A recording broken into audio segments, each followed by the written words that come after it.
tuve la mala suerte que a los 12 años mi papá cae preso por primera vez. Digo por primera vez porque a los 15 años cayó preso por segunda y a los 18 años cayó preso por tercera vez, lo metió preso el FBI. En relación con mi viejo fue como romper con un mandato, ¿no? Y que capaz que era necesario para mí para empezar a emprender. Mi papá a los 18 años dejó mi mamá y mis 2 hermanos, o sea, éramos 3, con una deuda de $150.000 a pagar. Yo quiero trabajar con gente de la que diga, yo no puedo hacer el trabajo que está haciendo esta persona mejor. Exacto. No lo puedo, de ninguna manera. Yo quiero tener la compañía más grande de Latinoamérica y si puedo la más grande del mundo.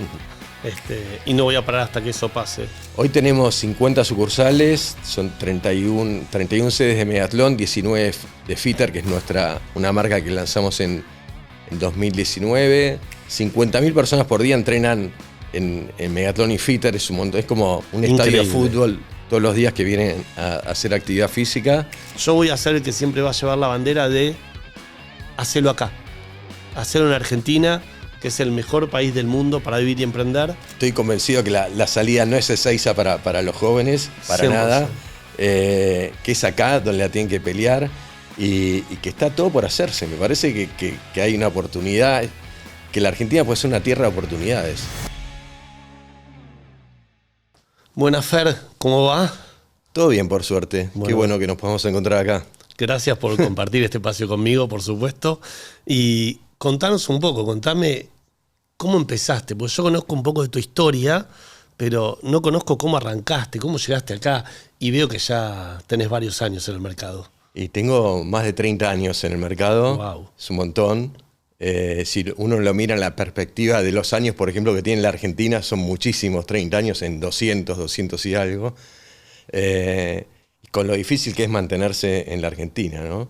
Y cómo empecé, yo soy licenciado en Administración de Empresas, estudié en la UBA, soy un deportista frustrado, jugué al fútbol, al rugby, pero nunca me pude destacar, era bastante voluntarioso, pero nunca fui demasiado bueno, y yo creo que busqué de alguna forma reivindicarme a través de armar una empresa que esté vinculada a la actividad física, al deporte, y empecé con unas canchas de fútbol 5, pádel, un pequeño gimnasio en el barrio de Floresta, cuando tenía 23 años, estaba terminando la facu, y ahí entre amigos, familiares, fui pasando la gorra de alguna forma, compramos un terreno que era un viejo estacionamiento de colectivos, armamos 3 canchas de fútbol, 2 de pádel, un pequeño gimnasio, el lugar empezó a funcionar bien, y ahí me hice la primera pregunta, porque yo en el fondo tenía ganas de armar una empresa, ¿no? Siempre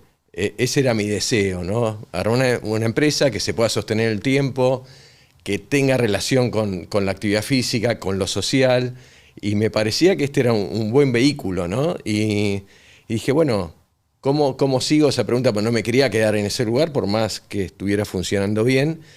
Y recordé, yo jugaba mucho al fútbol con amigos en distintos clubes de Buenos Aires, y que había muchas instituciones que tenían instalaciones en desuso o mal administradas, y me fui a presentar como un gestor, de alguna forma, un gerenciador de esos espacios. Al principio me rechazaron, finalmente di con un lugar, me asocié con 2 amigos más, y ahí comenzamos, ¿no? Primero con una cancha de fútbol cubierta, y en ese club nos dieron la oportunidad de tomar la concesión de la sede central, que estaba en el centro de la ciudad, que está absolutamente abandonada. Y ese fue como el primer gran desafío. Tomamos la concesión a 15 años, éramos muy jóvenes. ¿Qué edad tenías ahí? Y ahí tenía 25, Wow. 25 años. Y 25, estaba por cumplir 26. Me acuerdo que se me planteó un desafío grande y lo llamé a mi viejo, con el que tenía muy buen vínculo y que estaba vinculado a la construcción. Mi viejo fue un inmigrante italiano que llegó a la Argentina en el año 52, con una mano atrás y una adelante, y empezó a trabajar en una empresa constructora, después armó la propia, fue emprendedor, y me dijo, pues sentí que había un desafío grande, ¿no? Y me dijo, No, no te metas, Fernando, pues es muy complicado esto. No le gustaba el ambiente, no le gustaba el lugar. Y la verdad que yo tenía una vocación muy grande por hacer por meterme, y escuché su consejo, pero seguí avanzando, ¿no? Y bueno, ahí armamos el primer club, que lo inauguramos en el año 93, que tiene el formato de lo que hoy es un gimnasio como conocemos en Megatlón. Una concesión de 15 años, remodelamos la pileta, los gimnasios, la gente empezó a volver al club. A partir de ese momento nos empiezan a convocar de otros clubes, muchos vinculados al fútbol, como Racing, All Boys, Estudiantes de Buenos Aires, donde la parte social y deportiva estaba absolutamente abandonada. Y nosotros éramos un vehículo para esos clubes interesante, poner en valor nuevamente y recuperar esos espacios para los socios que supieron tener en otros momentos de su historia. Y cuando tu papá te dijo, no te metas, ¿sí? ¿Qué había ahí? ¿Había un gen emprendedor? ¿Había un gen de intuición? ¿Había las ganas de hacerlo? Porque siempre uno le va a pedir consejos, yo lo llamo a todos los tontos, ¿no? Que uno tiene que pedirle consejos a todos, y hay alguno que te gusta, otro que no te gusta pues te golpean, porque te dicen, no, esto no lo hagas, o sea, y te lo dicen fuerte, o te dicen, vos no vas a servir para esto, o sí, o en su efecto, digamos, alguno es como que te pone en la situación de confort, y el que te dice que sí, como vos, tu intuición era hacerlo, te mandás directo, o sea. Sí, es verdad que muchas veces uno busca opiniones que confirmen lo que está pensando, ¿no? Ese sesgo de confirmación. Yo creo que en este caso, en relación con mi viejo, fue como romper con un mandato, ¿no? Y que capaz que era necesario para mí, para empezar a emprender. Él, de alguna forma, yo creo que me quería cuidar, como todo padre cuida a sus hijos, y veía que me metía en una situación que desconocida para él, era más cerrado, ¿no? Es como... pero para mí fue una necesidad, y lo marco como un punto importante, ¿no? El decidir a pesar de la negativa de mi padre, que después lo recordamos muchos años. Mi viejo falleció, pero muchos años, y con mucha alegría, y como diciendo, menos mal que no me diste bola, ¿no? Porque él se sentía muy orgulloso después de lo que pude armar. Para todos los emprendedores que tengamos la suerte que estén mirando este podcast, empezaste hace 30 años, ¿qué edad tenés? 58. 58. Más de 30. Más de 33, 30. Ponete. Y hace 30 años que pusiste la primer sucursal pidiendo plata, buscando un galpón viejo y demás. ¿Hoy cuántas sucursales tienen? Hoy tenemos 50 sucursales, son 31 sedes de Megatlón, 19 de Fitter, que es una marca que lanzamos en 2019. Tenemos 190.000 socios activos entre las dos marcas. 50.000 personas por día entrenan en Megatlón y Fitter. Es un montón, es como un estadio de fútbol todos los días que vienen a hacer actividad física. Somos 1.700 personas trabajando en la compañía, y la verdad que lo que valoro también es seguir con ganas, ¿no? Tener el mismo deseo que tuve hace más de 30 años, sostenerlo. Me sigue entusiasmando lo que hago, me divierte. Obviamente muchas veces los emprendedores, y vos lo sabes muy bien, nos enojamos con un montón de situaciones, nos frustramos, puteamos, no nos salen las cosas como quisiéramos hacerlas. Pero bueno, nada, seguimos para adelante, ¿no? Así que vos en ese sentido tenés también un largo recorrido, y te fuiste reinventando a través del tiempo, años, ¿no? Así sí, que contame un poquito vos cómo arrancaste. Bueno, yo iba a decir algo antes de contarte cómo arranqué, que me gusta el brillo de tus ojos cuando lo contás, de esa pasión, porque uno piensa que las cosas se hacen mágicamente, ¿sí? Y pasaron más de 30 años, pasaste, no sé, 10 gobiernos, 15, con lo cual pasaste distintos presidentes de todos los colores, de todos los partidos políticos, distintos ministros de Economía, y en algún momento debes haber pasado 5 presidentes en una semana, y sin embargo seguiste trabajando para pasar de la primer sucursal de ese sueño a 50.000 personas que van a los gimnasios todos los días. Esto me gusta mucho remarcarlo, porque muchas veces los emprendedores dicen, no es el momento. estoy esperando que la situación del país cambie, que el momento ideal para emprender, y yo creo que todos los que esperan ese momento ideal nunca lo van a hacer. No existe el mejor momento. Y vos has pasado incluso, remarquémoslo, una pandemia, con lo cual la gente en pandemia dejó de ir a los gimnasios. La pandemia fue el momento más complejo que tuvimos que atravesar, fue un verdadero cisne negro con todas las letras.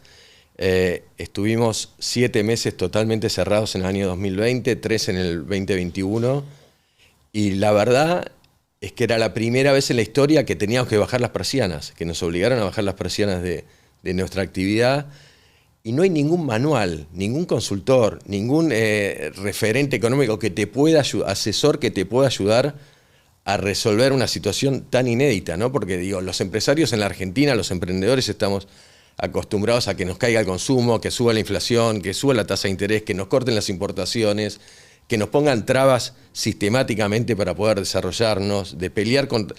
Pero para tener facturación cero creo que no hay nadie que esté preparado. Entonces, exacto, eso es tremendo, ¿no? Entonces, ahí decís, wow, ahora cómo sigue esta película. Y por suerte creo que uno no sabe todo lo que puede hacer en un momento límite, ¿no? Y aparecen respuestas que a priori no las teníamos y nos pudimos reinventar rápidamente, sobre todo para mantener el vínculo con nuestros clientes, ¿no? Como decir, bueno, si la gente no puede venir a Megatlón, vamos a llevar Megatlón a sus casas, ¿no? Y fue súper interesante ese proceso de poder reinventarnos digitalmente rápidamente y estar conectados con nuestra gente, ¿no? Y teníamos clases que empezamos, el 21 de marzo empezamos a grabar, el 20 de marzo cerramos las puertas y sin saber qué iba a ocurrir, y eran clases que la había miles de personas y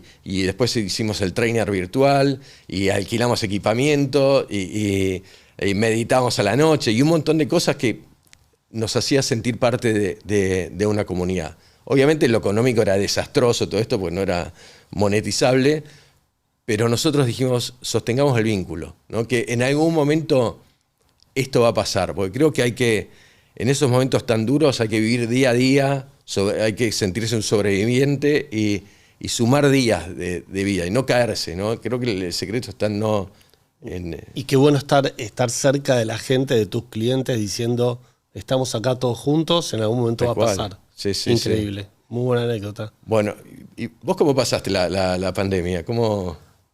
Y a ver, nuestra pandemia fue rara. Yo me estaba yendo ese día de vacaciones con mi mujer. Me habían cancelado el vuelo y cuando leí el decreto dije, bueno, tenemos que encontrar un gris. Nos vamos a fundir, se van a fundir todos mis clientes. Entonces buscamos si había algo en el decreto que nos incluya como alimentación esencial. Y bueno, y toda la alimentación en la Argentina estaba incluida en, digamos, en un ítem esencial que nos permitía seguir fabricando y que nos permitía vender por delivery. Las sucursales estaban cerradas, pero por suerte pudimos vender por delivery y bueno, obviamente no facturamos lo que teníamos que facturar para ganar dinero, absolutamente no. Pero lo que pudimos hacer fue mantener los locales, obviamente negociando alquileres y demás, pero pudimos hacer que nuestros franquiciados se puedan sostener. Obviamente perdimos mucho dinero, bajamos nuestra rentabilidad, les subvencionamos la rentabilidad a los franquiciados para que ellos puedan seguir manteniéndose con lo poco que vendían por delivery. No, yo lo identifico como el momento de mayor estrés, con 1.700 personas trabajando, hicimos un esfuerzo enorme, no despedimos a nadie, pagamos los sueldos todos los meses y descubrimos mucha gente que en los momentos límites se recontragranda. Bueno, como decís, se pone la 10 y decís, y mirá cómo reaccionó ante la adversidad, ¿no? Bueno, y otros se escondían abajo de la cama, ¿no? Exacto. Bueno, hay una frase que dice que en una situación de tormenta, con vientos huracanados, hay quienes se meten a refugio en una cueva y hay emprendedores que salen en medio de la tormenta, construyen molinos de vientos y se hacen ricos. Y yo creo que el emprendedor argentino es un poco eso, ¿no? Que habiendo vivido el 2001, la pandemia, en nuestro caso también tuvimos una crisis muy grande del 2008. A mí me hace acordar del 2001 cuando en medio de la gran crisis de gobierno de la Rúa, nosotros teníamos nuestra oficina en Tacuarí 175. En la esquina de Tacuarí y Irigoyen mataron a uno de los chicos que estaba, digamos, ahí militando. Y en la otra esquina de Tacuarí y una más, creo, no me acuerdo si Moreno, Alsina, también mataron a otro. Y nosotros en un momento cuando quisimos salir a la calle estaba la policía de un lado y los manifestantes del otro, fue durísimo. Los gases lacrimógenos entraban a nuestra oficina, fue increíble toda la situación. Y una de las cosas que nos pasó es que a los 3, 4 días, cuando todo más o menos se tenía que estabilizar y había que volver a trabajar, nosotros teníamos muchos exhibidores en consignación en las farmacias, en el mercado farmacéutico, y teníamos que reponer esa mercadería que dejábamos en consignación. Teníamos pilas, rollos de fotos, maquinitas de afeitar, cepillos dentales. Y el caso más emblemático era el de la pila. La pila nosotros la vendíamos a $1 o $1 y nuestro proveedor nos la vendía a 3,87 para reponerla. Y nuestro cliente la tenía que vender a 4 y pico, 5 y pico, con lo cual cada vez que íbamos a reponer una pila estábamos perdiendo por 3 y pico la rentabilidad, o sea, era una pérdida enorme.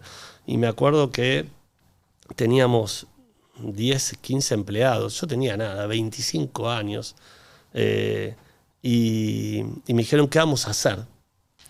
Y yo dije, esto lo vamos a solucionar, de alguna forma lo vamos a solucionar. Y agarré a mi mano derecha, le dije, vamos a hacer una cosa. Todo está súper caro en la Argentina.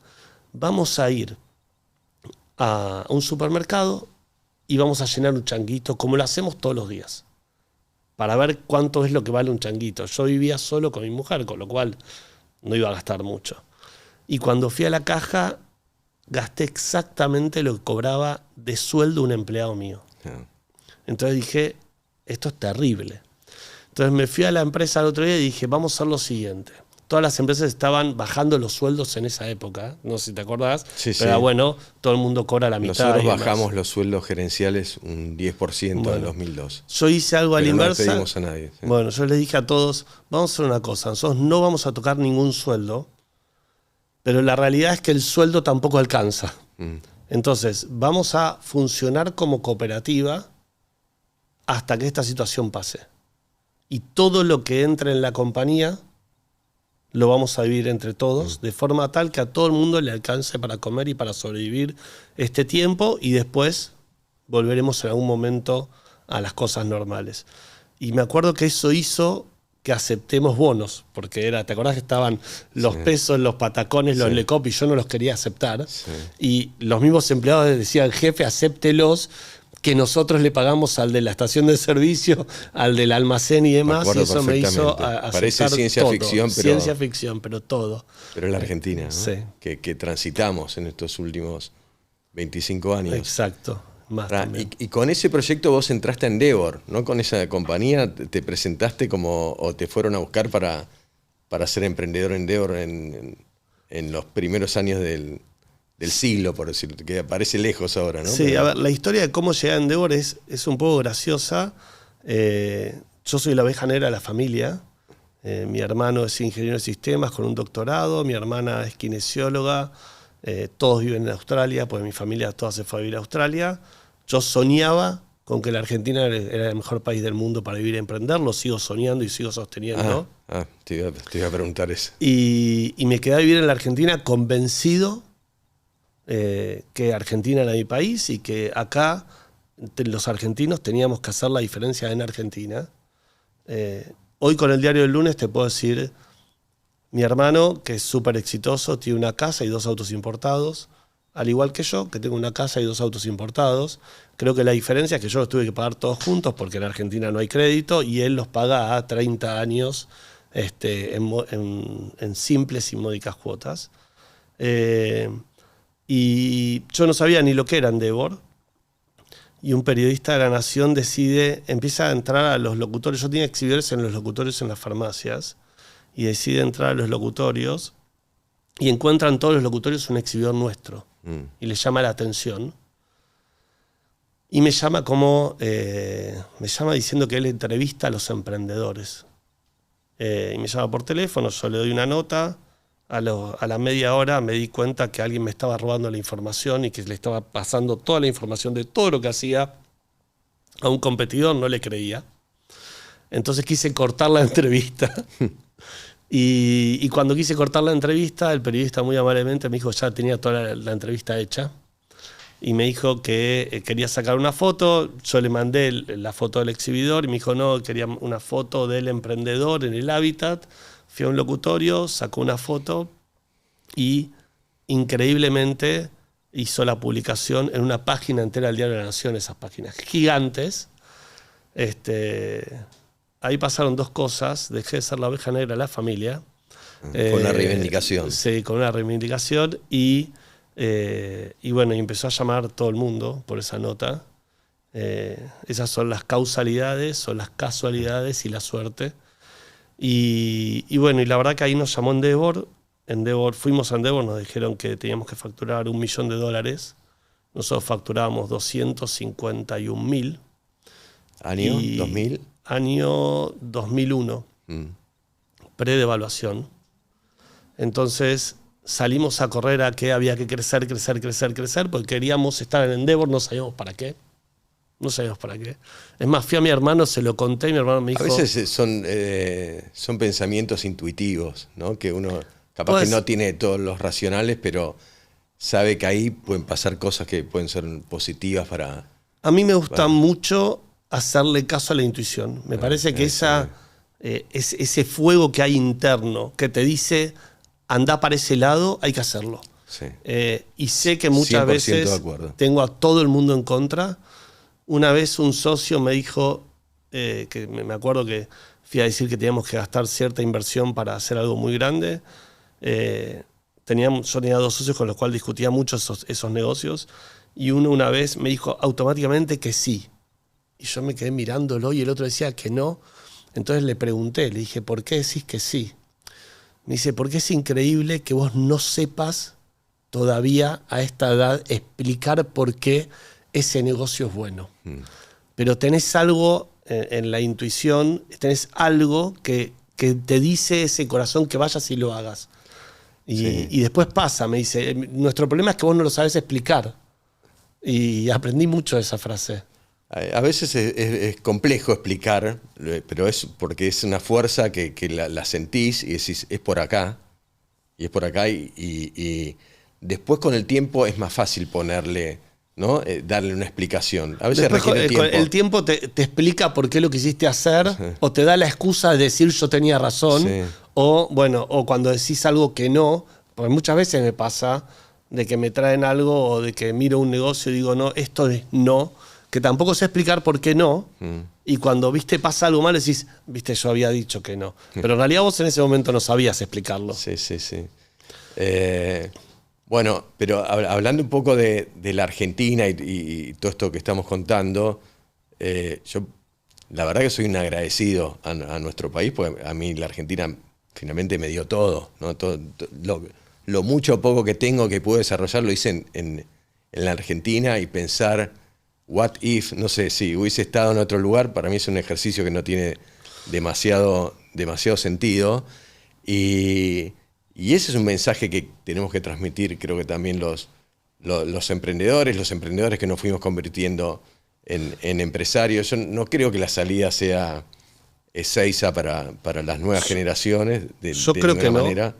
Y nada, y hay que ponerle mucha garra, pero se pueden hacer cosas acá.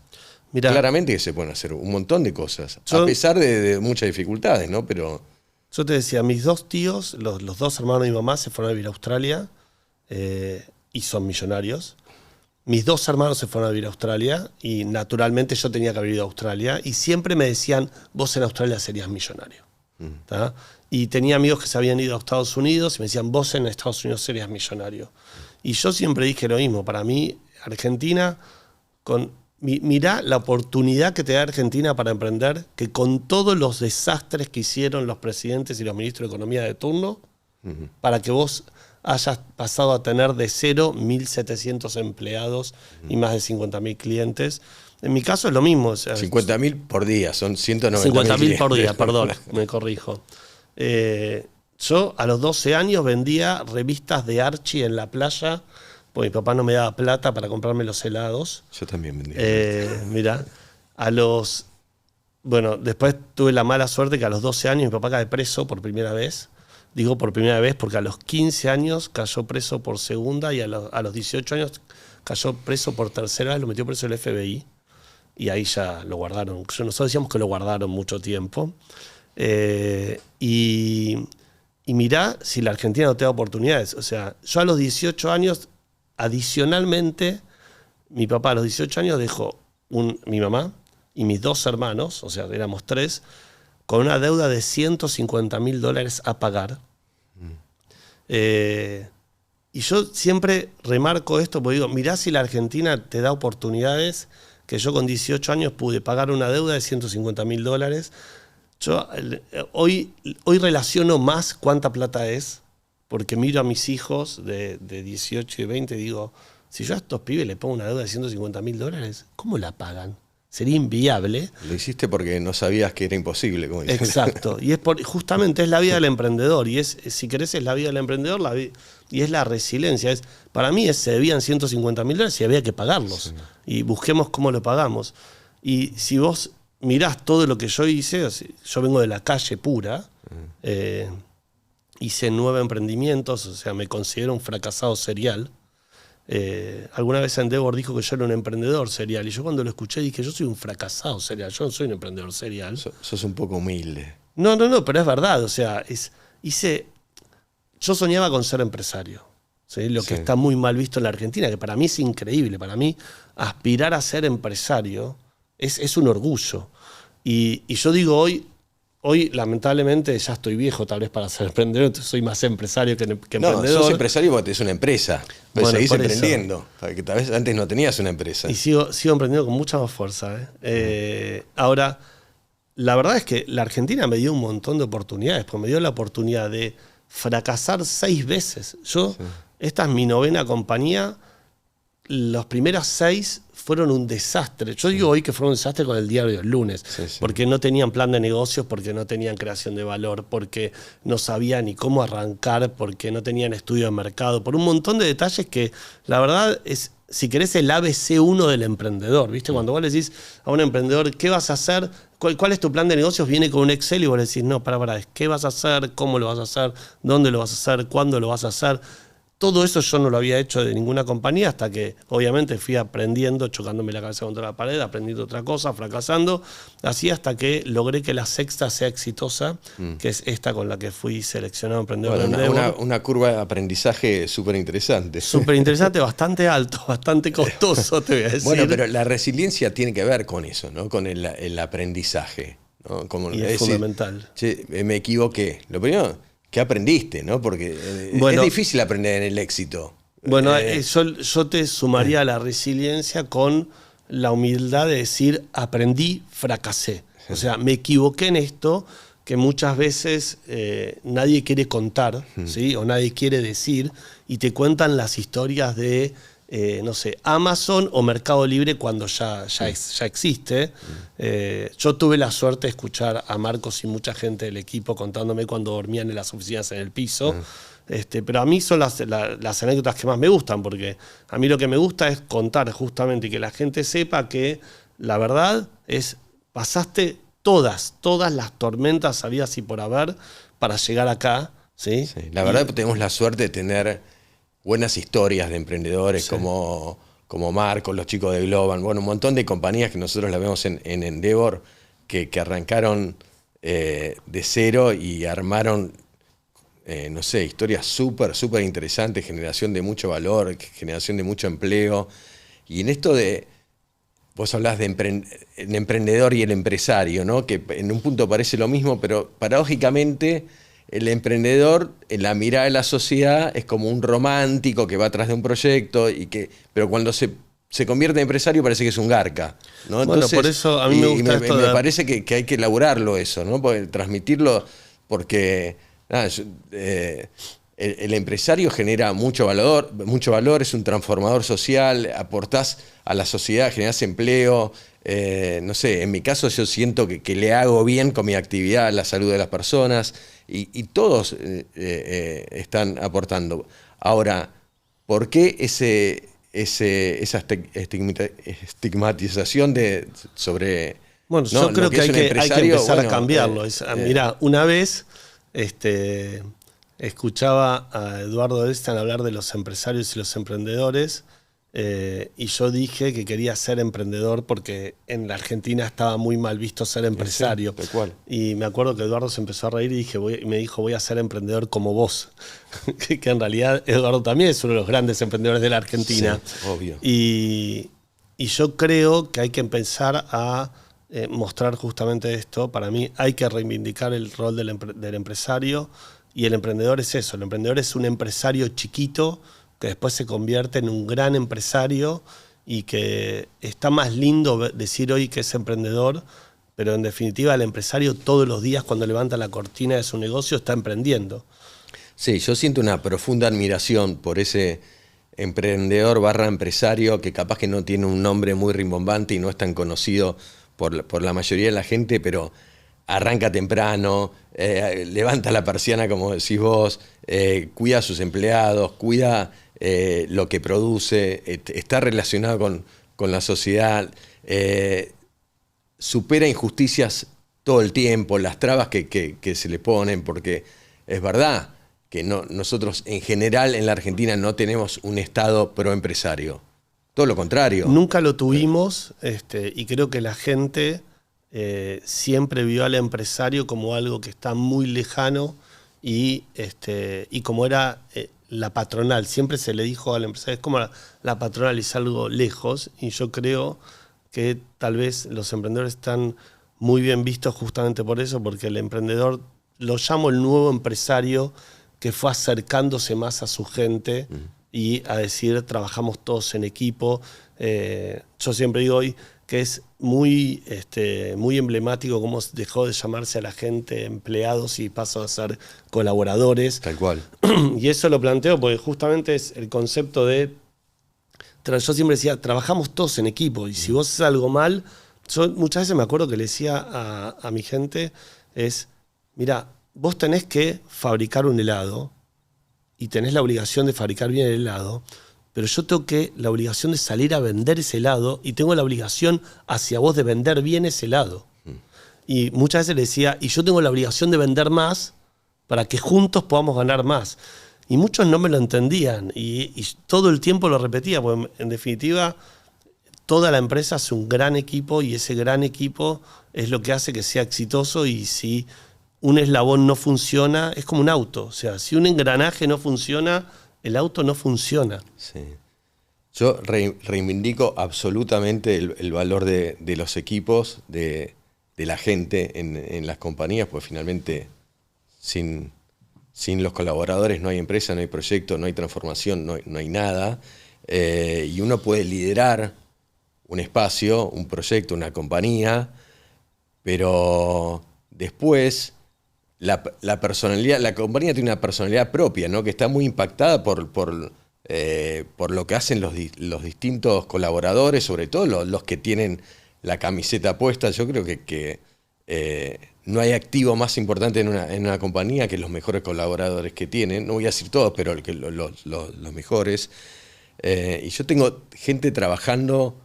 El otro día alguien me dijo, hace 29 años que estoy trabajando con vos. Y a mí me generó una emoción. Yo tengo 58, o sea, desde 29, y es tremendo. Bueno, habla bien de vos eso. Y tengo mucha gente que con 25 entre 25 y 30 años trabajando conmigo, que son fanáticos de la compañía, ¿no? que la sienten propia, que les duele cuando nos va mal, les duele cuando un cliente está disconforme, cuando nos putean, cuando las cosas no salen bien, que se comprometen con lo que hacen. Y creo que es fundamental. Y a veces, no sé, uno puede hablar de grandes proyectos, de cosas, pero el valor de la gente es absolutamente central. Sí, el valor de la gente y aprender que hay que contratar gente mejor que uno para ser exitoso, ¿no? Porque muchas veces esto es algo que también me gusta remarcarle a los emprendedores cuando arrancan, que es, tenés que contratar gente mejor que vos, porque si no, no vas a ser exitoso. Muchas veces todos te dicen, bueno, pero ¿cómo hago? ¿Cómo? O sea, no le puedo pagar, y creo que hay miles de formas de inventar cómo. En mi caso, yo estaba solo y yo soñaba con exportar. Esto de la Argentina decía, si hacemos que más empresas exporten, vamos a tener una balanza comercial positiva y el país va a seguir adelante. Y yo me encapriché con esa bandera. Nunca supe por qué, pero esto, viste, que hacemos los emprendedores, ¿por qué querés hacer eso y no lo sabés? Porque te gusta. Porque te gusta, por la pasión de hacerlo. Y bueno, y encontré que mi primo en Uruguay exportaba, ¿sí? E importaba. Entonces fui a verlo, me fui a Uruguay para convencerlo de que venga a la Argentina. Increíblemente, en el momento que todos los argentinos nos íbamos a vivir a Uruguay, y lo primero que me dijo fue, no te entiendo. O sea, todos ustedes los argentinos se vienen a vivir a Uruguay y vos querés que yo me vaya a la Argentina. Y le expliqué por qué. Y obviamente, como le pregunté cuánto ganaba y no le podía pagar, él cobraba valores en dólares en Uruguay que yo no podía pagar, pero lo convencí y le ofrecí un vesting de acciones. Y lo convencí justamente diciéndole, mirá, vos hoy sos un empleado y en mi compañía vas a ser dueño. Me pasó lo mismo necesitaba un CFO, un director de administración, y un amigo laburaba en Cisco. Entonces lo mismo, ¿cuánto cobrás? Era inviable, porque encima en Cisco le pagaban 14 sueldos, el gimnasio, la nafta. Inviable, inviable. Y le dije lo mismo, le dije, mirá, no te voy a pagar ni los 14 sueldos, ni el gimnasio, vas a ir a caminar por la calle, lo lamento, ahí te saqué un cliente. Pero te ofrezco un vesting de acciones con tal de que vengas a mi equipo y me ayudes a sacar esta compañía adelante. Y así fui sumando colaboradores y fui sumando socios y amigos, e hicimos que una compañía, digamos, hoy sea una compañía que exporta a Chile, a Perú, que tenemos operación en México, en España. A mí, en ese sentido, me pasa lo mismo.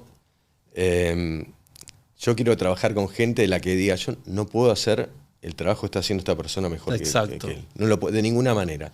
El otro día se lo transmití a mi hijo, que tiene 30 años, sí, que hace 11 o 12 que trabaja en la compañía, empezó de muy chico, también está haciendo ahora un máster en finanzas. Y le dije, nada, lo que estás haciendo yo lo podría hacer mejor. Se lo dije con mucho orgullo y realmente, ¿no? Y de esta persona y mencioné varios que para mí son jugadores claves en la compañía. Si bien todos son importantes, hay jugadores que son... Bueno, habla bien eso de reconocer el trabajo de los demás, ¿no? De poder decirles, tanto a nuestros colaboradores como a nuestros hijos, esto lo haces bien o lo haces mejor que yo. Sí, y a mí me da mucha satisfacción porque me parece que es una forma de crecer, porque uno está limitado en un punto, ¿no? Hasta dónde podés marcar el rumbo, tener nuevas ideas, no perder el espíritu emprendedor, pero si no hay gente con vos, en tu equipo, que te supere en un montón de cosas, que te desafíe, que te plantee situaciones, es muy complejo avanzar, ¿no? Es que solo no vas a avanzar nunca. Un emprendedor sí o sí puede encender la mecha, ¿sí? Puede guiar al equipo, puede empujar para adelante. Pero un emprendedor solo es eso, solo, y se queda solo y no va a llegar a nada. Un emprendedor con un buen equipo, con gente mejor que uno, va a ser súper exitoso. No, y también se me plantea esto como autocrítica, ¿no? Digo, uno puede ser un muy buen emprendedor, pero tal vez no es el mejor manager para algunas situaciones, ¿no? Bueno, estás hablando de mí, ¿no? No, yo hablo. Porque capaz que un muy buen manager tiene otras características que un gran emprendedor. Y a veces mezclamos, ¿no? Y me parece que es interesante separar. Mirá lo que inventaron en mi compañía. Yo voy para adelante. Di en un punto que... Sí, no, es increíble. Lo llaman el efecto de las 3 sí.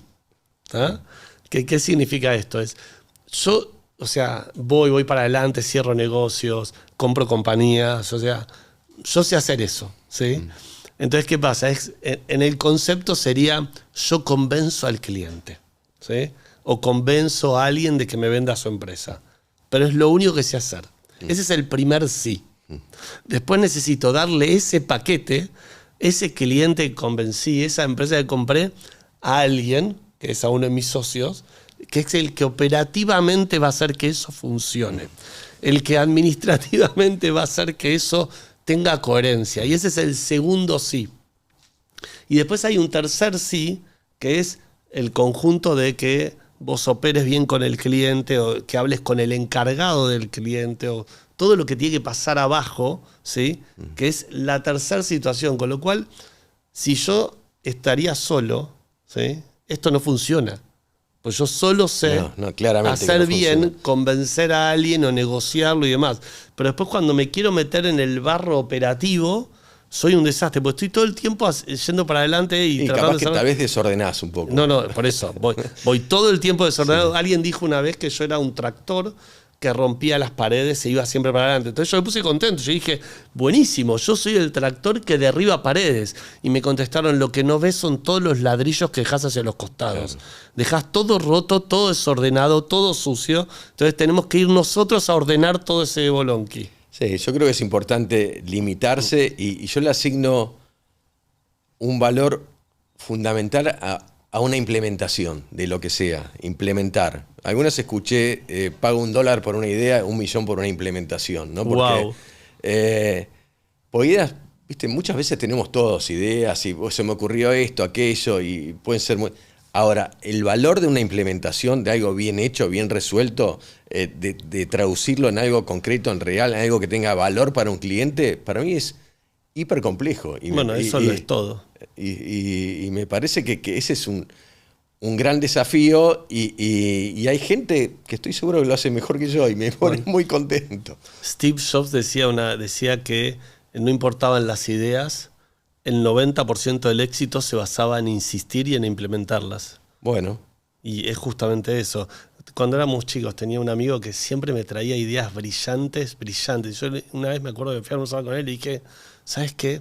Creo que me contaste más de 100 ideas que jamás se me hubiesen ocurrido. Una sola sé. Ejecutá una que serías millonario. Pero creo que sí, la fuerza está en la implementación. Es más seductora una idea que una implementación, ¿no? Porque una idea es, wow, qué sé yo, mirá lo que se te ocurrió. La idea es innovadora, pero yo creo justamente cada vez más, por lo menos es lo que siento, todo el mundo habla de tecnología, todo el mundo habla de inteligencia artificial, y en algo que creo mucho, es más, nosotros implementamos inteligencia artificial en una fábrica de helados. La gente todavía no me lo cree. Ahora, sin embargo, yo creo que justamente a mí me gusta el tema de la ejecución del mundo real, porque vos necesitas de las empresas tecnológicas, pero la gente necesita seguir yendo al gimnasio, necesita seguir tomando helado, gracias a Dios, necesita seguir vistiéndose, y está el mundo real, y ese mundo real es enorme y tan grande como todo lo tecnológico, con lo cual me gusta esto de la gente, los equipos implementando y trabajando y haciendo. Yo reivindico absolutamente el mundo real y de hecho me gusta decir que de alguna forma el gimnasio es uno de los pocos espacios que quedó para los vínculos reales, ¿no? Que no sean digitales, concretamente para la interacción social, que es un pilar absoluto de nuestra actividad. Y porque nos pasó inclusive en el 2001, en plena crisis, que todos decían, che, lo primero que va a dejar la gente es el gimnasio, porque cuando ves tu presupuesto, y para mí era un desafío y no fue así. La verdad que no perdimos clientes en el 2002, no subimos la cuota en todo el año, pero no perdimos clientes porque la gente reivindicamos o se reivindicó el valor de la conexión entre personas, ¿no? Gente decía, me cuesta más caro ir al psicólogo que venía al gimnasio, acá comparto con gente, hay alguien que me está ayudando a conseguir un trabajo, o estoy manteniendo mi físico en un momento de mucho bajón, porque esto de las endorfinas es real y que creo que corre para tu actividad y para la mía también, ¿no? Uno cuando hace actividad física libera endorfinas que tienen un efecto placentero que tiene un punto de contacto cuando te tomas un helado, que me parece, obviamente, me parece genial. Y cuando tomás un helado es más placentero que cuando vas al gimnasio, quiero que lo sepas. Absolutamente es más placentero, porque vos el premio te lo tenés que ganar con un esfuerzo cuando vas a entrenar, y al principio puede ser todo lo contrario a lo placentero. Podés liberar las endorfinas, en realidad, te sentís en bien. tu casa sufren, en la mía se premian. Se premian. Bueno, pero tiene que ver con los placeres de la vida. El otro día lo escuchaba a López Rosati diciendo, bueno, nosotros somos defensores de la vida sana, los hábitos saludables, la buena alimentación, que a él le encantaba comerse unos huevos fritos con papas fritas, y alguien dijo, pero doctor, ¿cómo puede ser si...? No, pero no como todos los días huevos fritos con papas fritas, pero eso me lleva cuando yo era niño y comía huevos fritos con papas fritas, y cada tanto lo como, y la vida tiene que ver con eso, ¿no? Con darse gustos, placeres y premiarse con un buen helado. Sí, y cuando entrenás, voy a devolverte la gentileza, es increíble. Una vez me dijeron que era como adictivo. Yo corría maratones cuando era más joven y siempre me pasaba que cuando terminabas de correr la maratón querías seguir corriendo. Que es lo mismo, cuando terminás el gimnasio vos querés seguir trabajando el cuerpo. Y nunca lo entendí hasta que una vez un médico me dijo, el cuerpo te pide más porque te genera satisfacción. Sí, se genera un hábito saludable y una necesidad de hacerlo, porque te sentís mejor, liberás endorfinas y un montón de cosas positivas, socializás, sentís que te estás haciendo bien. El otro día, mira, justo estaba entrenando y me encontré en el gimnasio con un señor, me dijeron, tiene 87 años. Wow. Y estaba impecable, increíble. Bajaba la cinta, estaba haciendo unos saltos. Y me acerqué y le dije, te quiero felicitar. Y me dijo, mirá, yo toda la vida hice actividad física. Y estoy acá por eso de alguna forma. Y yo le dije, bueno, yo quiero llegar a los 87. Ojalá yo llegue como él. Como vos, porque hoy, de alguna forma, la farmacología, la medicina, toda la evolución que tiene la industria farmacéutica, te mantiene vivo hasta los 90 años con bastante asiduidad o bastante normalmente. Pero ¿cómo llegás a esa edad? ¿No? Que es una pregunta. ¿Cómo vos podés llegar en buen estado? Llegás, hay un libro de y eso lo tenés que elaborar vos, ¿no? Son desafíos. Hay un libro de Tito Loazó que se llama Emprender hasta los 90. Sí, personaje Tito Divino. Sí. Y yo siempre discutí con mi mujer y con mis hijos que yo nunca iba a parar. O sea, que yo nunca iba a dejar de trabajar porque ese día me iba a morir. Para mí el tema del trabajo, de emprender, de tener una actividad que todos los días te haga levantarte con una sonrisa y con ganas es fundamental. Yo siempre lo dije y tal vez hasta es un error de preferir divertirme a ganar dinero, pero para mí es fundamental. Yo siempre, y se lo dije a todo el mundo y se lo digo a mis hijos todos los días. O sea, yo me levanto y muchas veces me dicen, ¿podés parar un poco con esa energía? Pero yo digo, yo me levanto contento. O sea, me levanto contento y voy a trabajar feliz, y para mí eso es fundamental. O sea, querer lo que vos haces y disfrutarlo es fundamental. Y obviamente hay días que la pasás muy mal, por no decirlo de otra forma. 100%. Que son todos los golpes que te trae la Argentina, la vida y demás. Pero no hay un solo día que yo haya querido bajar los brazos y decir, hasta acá no puedo más. Es algo que siempre me pregunto cuando escucho a veces a un empresario o a un emprendedor. Nunca me pasó decir basta. Sí, hay una falsa creencia como decir, bueno, si ganaste X dinero, ¿por qué no largas? Pero si estoy haciendo lo que me gusta, ¿por qué voy a dejar de hacer lo que me gusta? Yo no conozco a nadie que quiera dejar de hacer lo que... A mí me encanta lo que hago. Y lo hago hace muchos años, y a veces mi temor es, ¿y si el día de mañana no tengo más ganas de perder el deseo? Ojalá que nunca pase. Bueno, ojalá que nunca pase, porque digo, mantener el deseo, para mí, hay algo misterioso en el deseo, ¿no? Es como en todo comienzo, ¿no? Del comienzo desde la vida misma, ¿viste? Como hay misterios de decir, che, ¿de dónde sale esto? ¿De dónde? ¿Por qué algunos lo tienen y otros no? ¿Por qué sentimos lo que sentimos? Es raro.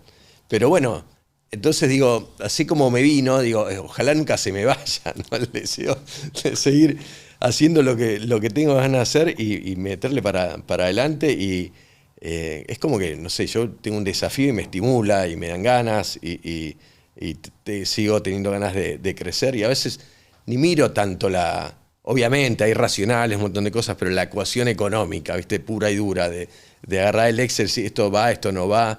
No, ¿viste? Como yo quiero tener una compañía más grande, mejor, que los clientes la quieran, que los empleados también Qué increíble estén. ese deseo, ¿no? Porque vos querés seguir teniendo una compañía más grande. ¿Hasta cuándo? ¿Hasta cuán grande? No sé, es como una evolución permanente, tal vez mejor, más que más grande, ¿no? Ok. Y de alguna forma nuestra misión también como compañía es mejorar la calidad de vida de las personas a través de la actividad física, el desarrollo de vínculos sociales, todo lo que tiene que ver con hábitos saludables. Y bueno, en la medida que nosotros podamos tener más alcance con eso, a mí me da mucha satisfacción, ¿no?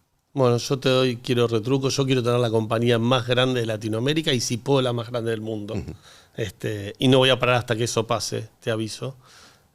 Y tal vez por eso es el afán de, digamos, crecer y de exportar y de comprar compañías y todo lo que se pueda con tal de ser una de las compañías más grandes del mundo. Esteban, en este deseo tan fuerte que tenés que me contabas recién de ser la compañía más importante del mundo, más grande, seguir creciendo, exportar, ¿qué trabas tuviste o tenés? ¿Cómo te gustaría que, no sé, que fueran las cosas y para que vos, no sé, para facilitarte de alguna forma ese crecimiento? ¿Cuántas horas tenemos para que te responda esto? No sé, no depende de mí. No, a ver, ¿qué me gustaría y ojalá pase?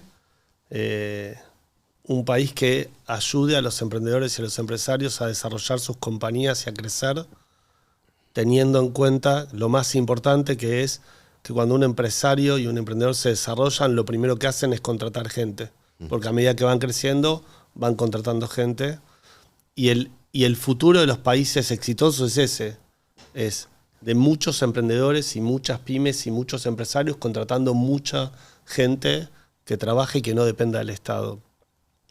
En mi caso, o sea, trabas miles. El no acceso al crédito. Nosotros exportamos y o sea, para ir a datos concretos, ¿no?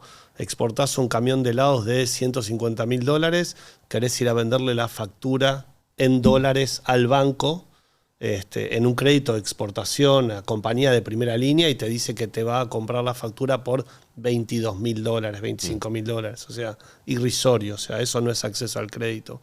Y aclaro este tema de exportación porque los créditos a las exportaciones son los más fuertes que hay, porque vos vendés una factura de una compañía AAA del exterior en dólares, o sea, mejor que eso, mejor garantía que esa no hay.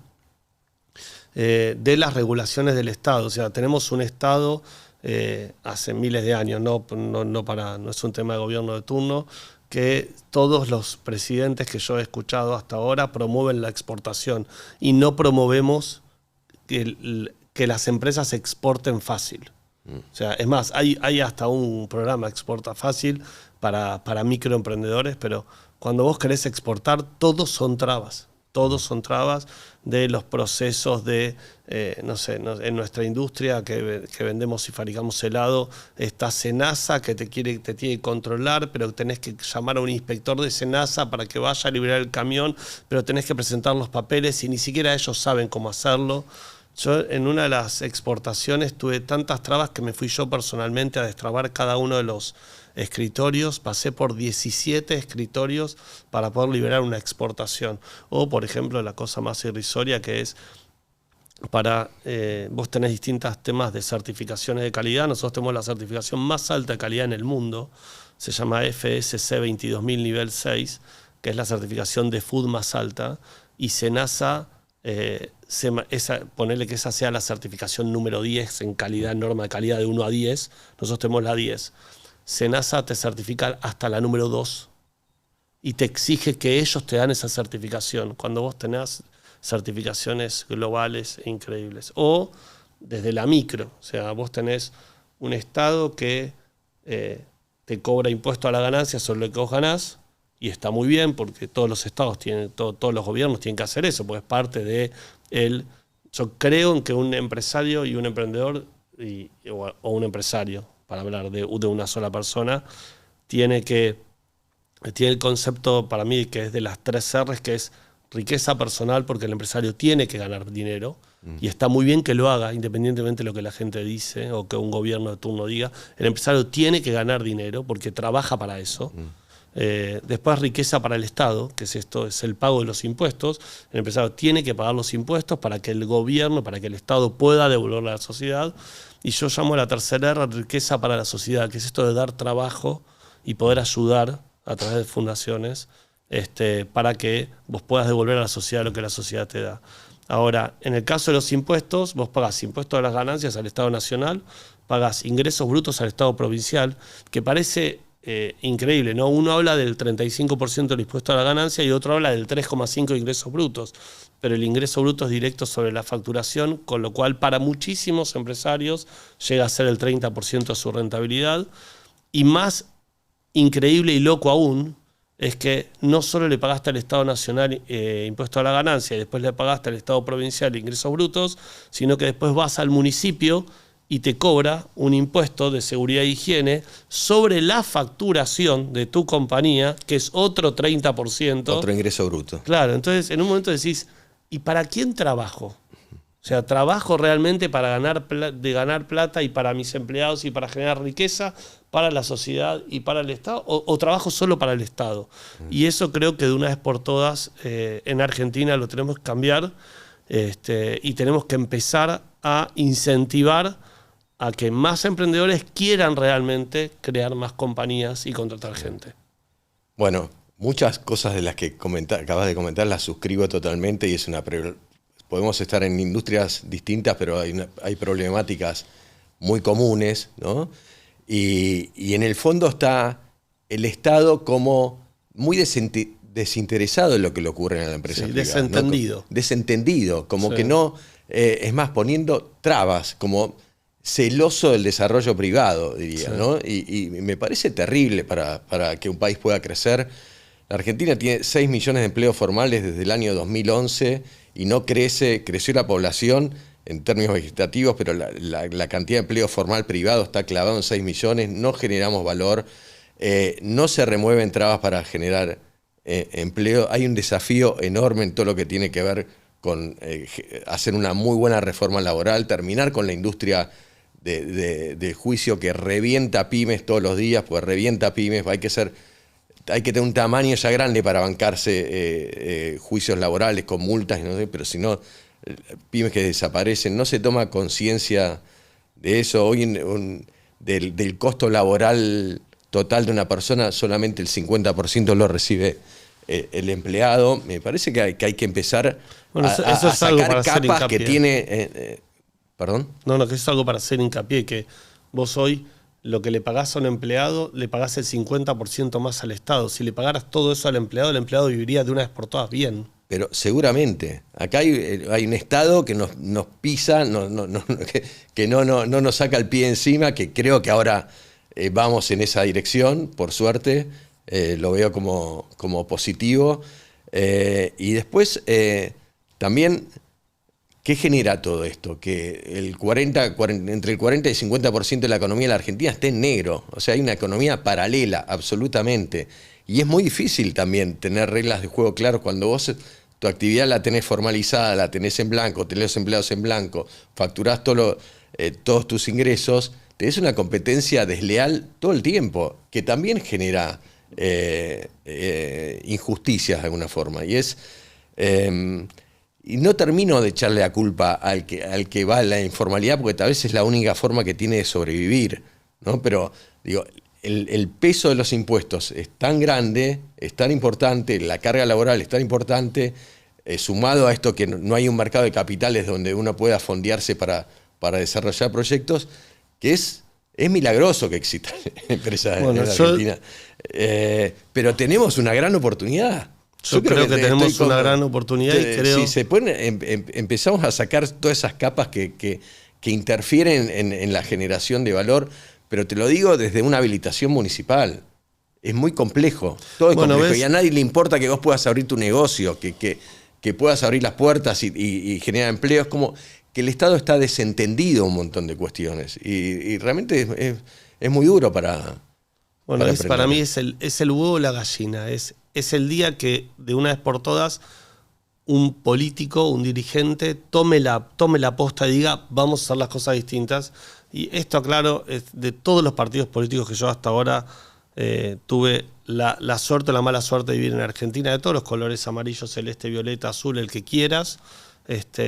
Al día de hoy son todas promesas que nadie ha cumplido. Creo que hay un solo municipio, que lo voy a reconocer, 3 de febrero. 3 de febrero, Diego Valenzuela, que decidió un día, a quien felicito. Yo también lo conozco a Diego y me por parece eso. que está haciendo cosas increíbles. Es el único intendente que yo conocí que dijo: yo voy a permitir que una persona que quiera hacer un negocio dentro de mi partido no tenga que pagar la habilitación municipal. Algo increíble. De hecho, nosotros estamos viendo un proyecto ahí justamente por estas... Bueno, pero sacando eso, porque si no sería injusto, hoy seguimos discutiendo. Yo te voy a contar una anécdota. En el año 2003, yo había sido seleccionado por Endeavor en el 2002, y en el año 2003 me invitan a dar una charla al Correo Central, que hoy es ya ni me acuerdo, le cambiaron tantos nombres a ese lugar. El edificio, creo que Libertad se llama ahora.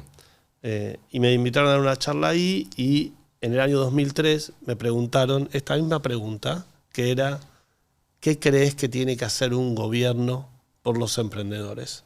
Y yo dije: sacarle el pie de la cabeza y, por ejemplo, eliminar ingresos brutos, que es un impuesto directo de la venta y que encima lo tengo que pagar antes de que yo lo cobro. Y si no lo pago antes de que lo cobro, me embargan la cuenta. Entonces, empecemos por eso. Y al otro día en el diario salió que yo había atacado al gobierno. Yo, que era un don nadie, que lo sigo haciendo, pero que había atacado. Salió textualmente, Esteban Wolf atacó al gobierno diciendo que había que eliminar los ingresos brutos del país. Ojalá alguien me hubiese escuchado hace 30 años.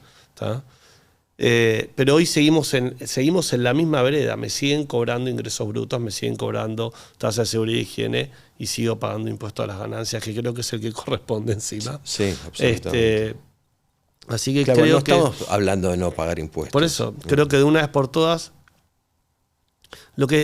tal vez lo que estamos tratando de decir es: deberíamos tener de una vez por todas un gobierno que quiera que los empresarios contraten cada vez más empleados, colaboradores, y que para eso ponga reglas claras.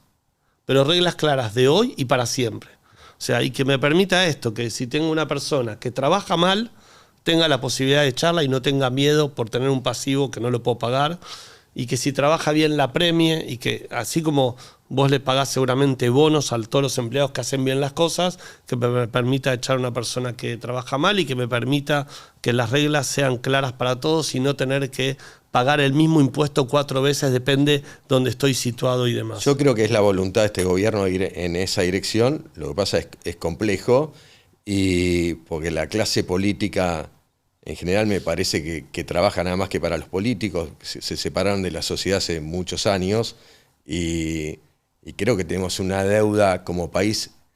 La política tiene una deuda enorme con el país. Podríamos exigirle al gobierno que para ser diputado, senador o ocupar cualquier cargo público, todos los dirigentes deberían hacer un examen de entender cómo se construye una empresa, cómo se contrata gente, cuánto cuesta un empleado, y que sepan de lo que hablan, porque después tenemos representantes en el Congreso que nunca han trabajado, que viven de ser diputados, senadores, legisladores o secretarios de diputados, que toda su carrera fue entrar como empleado al Congreso de la Nación y después llegar a ser diputado, o que yo los miro.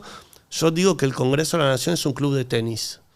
Y perdón si me metí un poco en el tema de político, porque digo, siempre son los mismos, nunca los vi trabajar, nunca tuvieron una empresa, nunca tuvieron un empleado, y defienden las cosas como si supieran. Sí, llama la atención, la desconexión tan grande que tienen con toda la sociedad, y con la problemática de la sociedad, ¿no? Sí, no saben de qué hablan. Es como que se ocupan nada más de su actividad, que son las elecciones, cómo armar listas, cómo ganar elecciones, cómo agruparse, cómo mantener el poder. Y son siempre los mismos, fíjate eso, y ojalá todos los emprendedores y empresarios miren un poco eso y empiecen un poco a quejarse o a involucrarse o a empujar que cambie la Argentina, ¿no? Porque siempre son los mismos y que no saben. No, aparte hay cosas que se pudiese, en una perspectiva un poco más amplia, y uno ve Latinoamérica y mirás 30 años para atrás, y con países con muchas más dificultades que la Argentina, cómo evolucionaron y fueron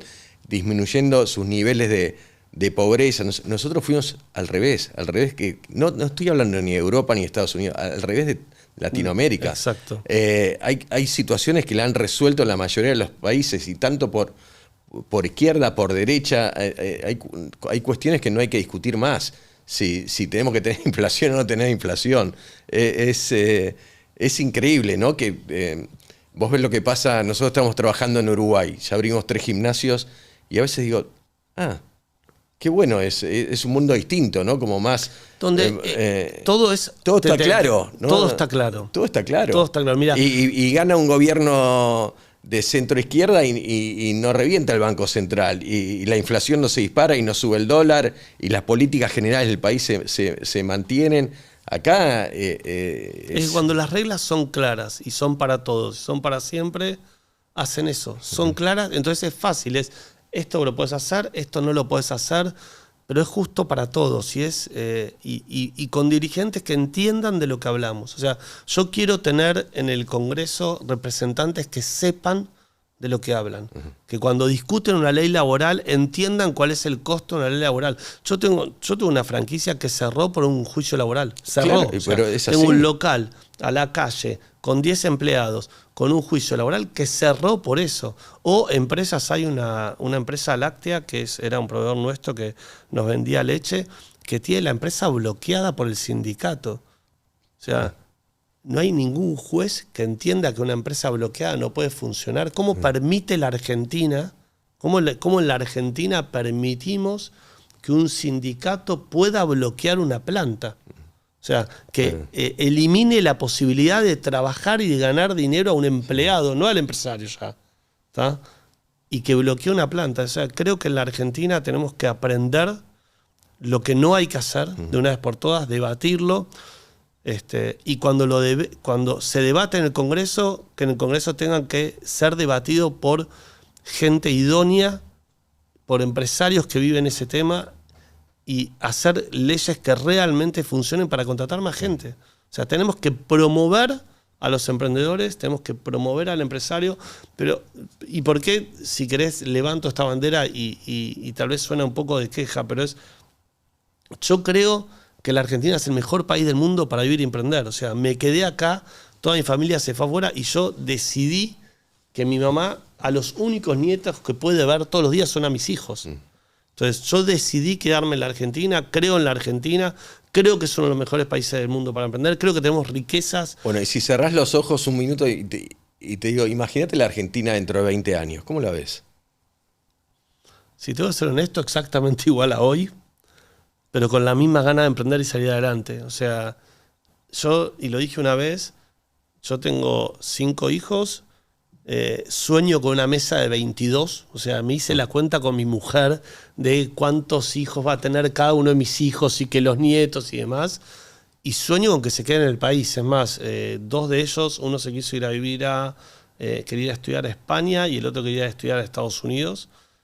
Mi hijo mayor vino fervientemente, me quiero ir a estudiar a Estados Unidos o a Australia, y le pedí la oportunidad de que se quede a vivir en la Argentina y estudiar su carrera de grado en Argentina, y que después yo le daba la opción de ir a estudiar un posgrado afuera, pero que me dé la oportunidad que la Argentina iba a cambiar. Con lo cual, si me preguntás, si cierro los ojos y sueño, quiero una Argentina mejor de una vez por todas. Yo veo esa Argentina mejor. Yo la veo, tengo un entusiasmo importante. Estoy más esperanzado que en otros momentos, y me pasa algo similar en relación a mis hijos, porque mucho lo que hacemos lo estamos pensando en función de nuestros hijos. Yo ya tengo un nieto que tiene 10 meses, tengo 3 hijos, mi mujer, Valeria, tiene 3 hijos también. María, que es la hija más grande de mi mujer, está viviendo en España, estuvimos con ella hace poco en Barcelona, y yo trato de convencerlos de que vuelvan, que se viene lo mejor para la Argentina, ¿no? Y a veces no sé cuánto hay de realidad, de deseo, de de entusiasmo, tal vez no es del todo racional, pero yo estoy viendo un país Bueno, yo donde, te tomo donde las cosas se puedan empezar a ordenar y la gente pueda vivir mejor. Bueno, yo te tomo ese desafío para imponérselo a los jóvenes. O sea, esta nueva generación de jóvenes creo que decidió en un momento que había que cambiar, ¿sí? Y tomo ese desafío para todos. O sea, todos tenemos que aportar un granito de arena a querer una Argentina mejor. O sea, yo creo que seriamente se puede tener una Argentina mejor y creo que todos queremos vivir y soñar una Argentina mejor. Yo voy a ser el que siempre va a llevar la bandera de hacerlo acá. Hacerlo en Argentina, que es el mejor país del mundo para vivir y emprender. Hacerlo acá, intentarlo acá, emprender acá. Y te agrego, si querés, un detalle que es hacerlo acá, pero hacé vos algo para que la Argentina también cambie. O sea, que sea responsabilidad de todos, que sea tu responsabilidad, mi responsabilidad. Sí, que haya un compromiso de todos Sí. y estoy convencido que la salida no es Ezeiza para los jóvenes, para 100%. nada, que es acá donde la tienen que pelear y que está todo por hacerse. Me parece que hay una oportunidad, que la Argentina puede ser una tierra de oportunidades. Estoy convencido de eso, recontra convencido. Así que bueno, vamos a empujar para que sea así, ¿no? Que sea así, que todo el mundo que tenga la posibilidad, y los que no tengan la posibilidad también, piensen cuál es el granito de arena que van a aportar para que sus hijos y sus nietos vivan en Argentina y se desarrollen en Argentina, y que de acá a 20 años alguien diga, che, vayámonos a vivir a la Argentina. Bueno, un placer, Esteban, haber compartido esta Gracias, charla contigo. Fer. Bueno. Un gusto haber participado.